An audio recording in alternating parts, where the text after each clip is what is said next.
নমস্কার বন্ধুরা, আমার আজকের এই ভিডিওটি আপনাদের অনেক উপকারে লাগবে। আপনারা উপকৃত হন সেই কারণে আমি এই ভিডিওগুলি বানাই, যাতে করে ঔষধ ছাড়া সুস্থ শরীর এবং সুখী জীবনযাপন করতে পারেন। আমাদের আজকের বিষয় গ্যাস, বদহজম এবং নিয়মিত পায়খানা না হওয়া বা কনস্টিপেশন নিয়ে যারা ভুগছেন তাদের জন্য।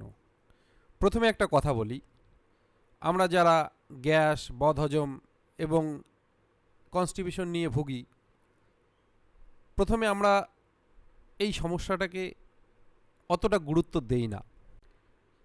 আপনি জানেন কি, যদি দীর্ঘদিন এভাবে চলতে থাকে তাহলে আপনার কোন কোন রোগগুলো হতে পারে, যেমন sugar, fatty liver, thyroid, cholesterol, piles অথবা অশ্ব, কিডনি সমস্যা, যৌন সমস্যা, এরকম নানান রকমের বড় বড় ব্যাধি আপনার কিন্তু হতে পারে।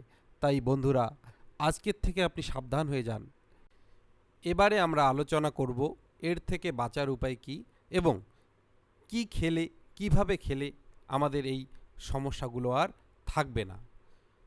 প্রকৃতির দেওয়া লাউ, হ্যাঁ বন্ধুরা, প্রকৃতির দেওয়া লাউ আমরা সকলেই চিনি। এই লাউ সকালবেলা ঘুম থেকে উঠে খালি পেটে 1 গ্লাস জুস করে নিয়ে খাবেন এবং বিকালবেলা 1 গ্লাস জুস করে নিয়ে খাবেন। 7 দিন খেলেই আপনি বুঝতে পারবেন এর উপকারিতা কী।